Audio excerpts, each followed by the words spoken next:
Autoimmune liver disease पर चर्चा करूँगा।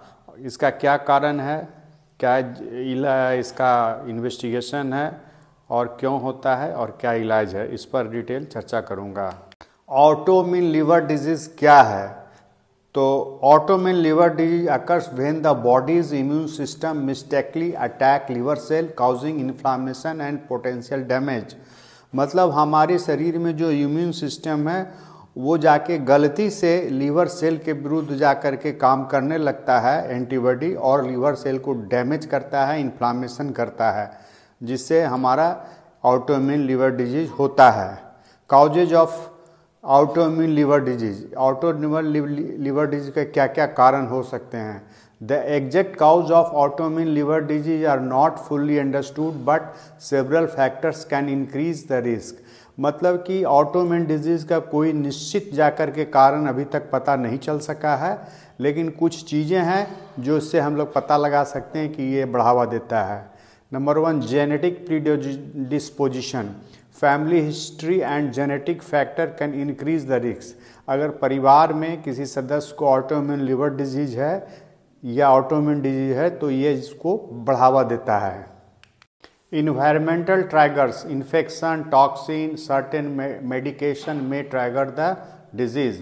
मतलब इन्वायरमेंट फैक्टर भी ऑटोइम्यून डिजीज को बढ़ाने में मदद करता है, जैसे कोई इन्फेक्शन है, कोई टॉक्सिन है और कोई दवाई है जो लीवर डिजीज में ऑटोइम्यून को करने में काम करता है। Immunological factor, abnormal immune response and auto antibody production. अगर शरीर में एबनॉर्मल इम्यून सिस्टम का प्रोडक्शन हो जाए या ऑटो एंटी बनने लगे तब भी ऑटोइम्यून डिजीज हो सकता है।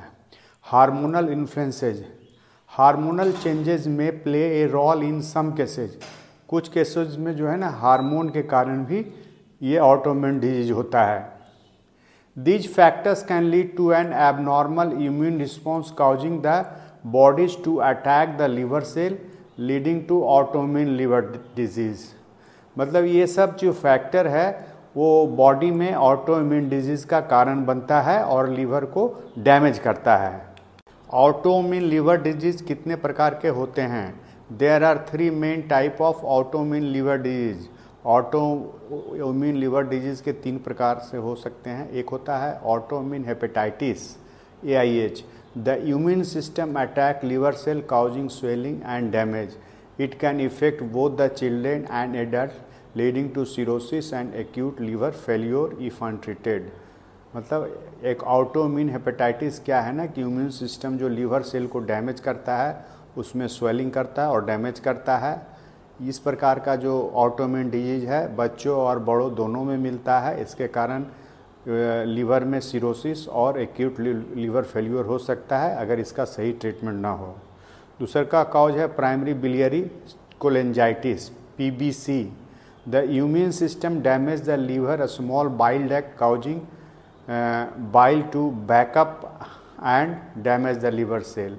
इसमें क्या होता है कि छोटे छोटे जो लीवर में बाइल डक्ट होता है उसमें इम्यून सिस्टम जाके उसको डैमेज करता है। इसके कारण जो लीवर सेल में बाइल बनता है वो तुरंत लीवर सेल में ही रह जाता है, बाहर नहीं निकलता है। Primary sclerosing cholangitis PSC, a disease that leads to scarring and narrowing of the bile duct. और इसमें क्या होता है जो ऑटोइम्यून सिस्टम है वो बाइल डक्ट को डैमेज करता है, इसीलिए लीवर से बनने वाला बाइल वो इंटेस्टाइन में नहीं जाता है। The following 2 type of autoimmune hepatitis are recognise. मतलब 2 प्रकार का ऑटोइम्यून हेपेटाइटिस का पता लगाया गया है। एक होता है type 1, presence of anti nuclear antibody anti smooth muscle antibody constitute 60 to 70% cases. Type 1 में क्या होता है एंटी न्यूक्लियर एंटीबॉडी या एंटी स्मूथ मसल एंटीबॉडी होता है। यह 60 से 70% केसेस में मिलते हैं। दूसरा का होता है type 2, presence of anti liver kidney microsomal antibody LKM1 accounts for 20 to 30% cases. और टाइप 2 में क्या होता है कि जो anti liver kidney microsomal antibody LKM1 मिलता है, यह 20 से 30% लोगों में मिलते हैं। Clinical presentation of autoimmune liver disease. Autoimmune liver disease can present in the following ways. Autoimmune disease मतलब इस प्रकार से प्रेजेंट कर सकता है मरीजों में। नंबर 1 में acute viral hepatitis like presentation 40% लोगों में एक्यूट वायरल हेपेटाइटिस के रूप में प्रेजेंट करता है, जिसमें मरीज को क्या होता है, मैलेज, नौसिया, वोमिटिंग, जॉन्डिस, मतलब ये सब सिम्टम आ सकते हैं। It may progress to acute liver failure particularly in children with type 2 disease, और ये खासकर जो है ना एक्यूट लिवर फेल्योर भी कर सकता है बच्चों में जो टाइप 2 डिजीज, ये एक्यूट लिवर डिजीज है उसमें, ऑटोइम्यून लिवर डिजीज में। दूसरा क्या होता है, insidious onset liver disease like presentation, ये 30 to 40% में इस प्रकार का प्रेजेंटेशन मिलता है। इसमें क्या होता है, प्रोग्रेसिव फैटिक, रिलैप्सिंग और prolong jaundice lasting two month two years, मतलब मरीज पूरा थकान जैसा रहेगा, और इसमें जॉन्डिस जो मिलता है वो कई महीनों से सालों तक रह सकता है। तीसरा का प्रेजेंटेशन है chronic liver disease and its complication present in 10 to 20% with splenomegaly, ascites, variceal bleeding and hepatic encephalopathy, मतलब 10 से 20% में क्रोनिक लिवर डिजीज और इस कॉम्प्लिकेशन को लेकर प्रेजेंट करता है, जिसमें स्प्लीन बढ़े होते हैं, एसाइटिस होता है, वेरिसल ब्लीडिंग होता है और हेपेटिक इंसेफेलोपैथी हो सकते हैं। Complication of autoimmune liver disease, autoimmune liver disease का क्या कॉम्प्लिकेशन है, जटिलताएं हैं। Autoimmune liver disease can lead to several complication if left untreated or poorly managed given below.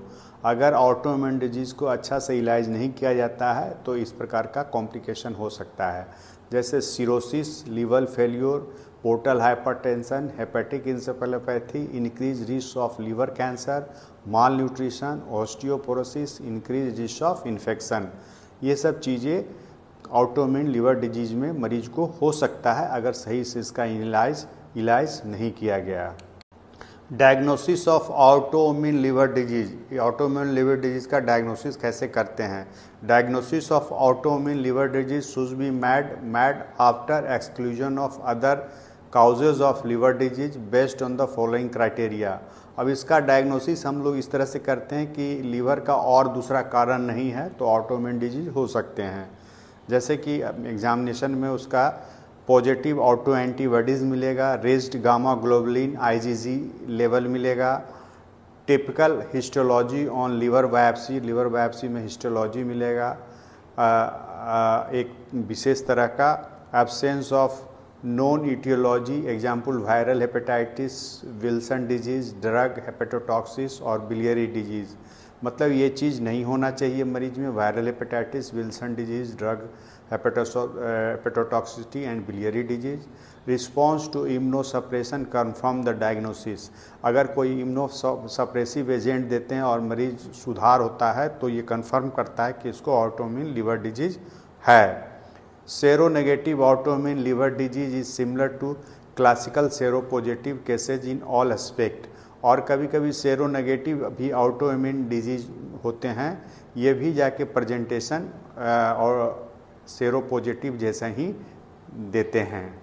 Management of autoimmune liver disease, autoimmune liver disease का management या treatment कैसे करते हैं। स्टेरॉयड या azathioprine are the primary immunosuppressive agent, while mycophenolate mofetil may be a second line drugs. इसमें immunosuppressive agent देते हैं जिसमें स्टेरॉयड है या एजोथायोप्रिन पहला दवाई होता है, दूसरा माइकोफेनोलेट मोफेटिल हम लोग यूज कर सकते हैं। इसके अलावा tacrolimus and rituximab are further option in non responsive cases, और कभी कभी ऊपर के दवाई से अगर पेशेंट नहीं रिस्पॉन्ड करता है तो उसमें हम लोग टैक्रोलिमस या रितुक्सीमैब यूज करते हैं। The end point of therapy is normalisation of transaminase and histological inflammatory activity with the treatment, और इसको हम लोग पता लगाते हैं जो एंजाइम होता है लीवर का, अगर वो सही हो रहा है तो इसका मतलब ट्रीटमेंट सही है। Majority of patient including those with the cirrhosis respond to the medical therapy. इसमें अधिकतर लोग जाकर मेडिकल थेरेपी अगर करते हैं तो इससे वो सही रहते हैं। Liver transplantation is required for patient with the end stage liver disease. कोई मरीज जो नहीं रिस्पॉन्ड करते हैं तो उसमें लीवर ट्रांसप्लांटेशन करते हैं जिसका लीवर एकदम समाप्त हो गया है। Patient presenting with acute liver failure often need liver transplantation.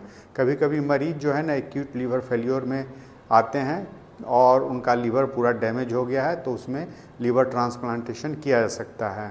ये high index of suspicion timely diagnosis of autoimmune liver disease is crucial. सबसे पहले आप जो है कि पता लगाएं कि एक्यूट लीवर डिजीज है, उसका मैनेज करें तो ये सब लीवर ट्रांसप्लांटेशन की ज़रूरत नहीं भी पड़ सकती है। ऑटोइम्यून लीवर डिजीज के मरीज़ को क्या खाना चाहिए?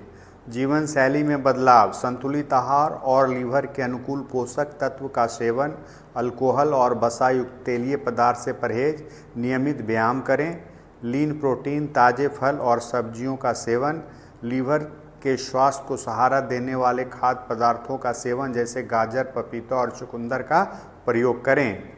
धन्यवाद। ये वीडियो अगर आपको पसंद आए तो इसे लाइक करें, शेयर करें और चैनल सब्सक्राइब करें। चैनल सर्च करें @DR उमेश मेडिकल से करें। साथ में कमेंट लगें कि वीडियो आपको कैसा है और कोई अगर क्वेश्चन पूछना चाहते हैं तो उसमें मैसेज बॉक्स में लिखें।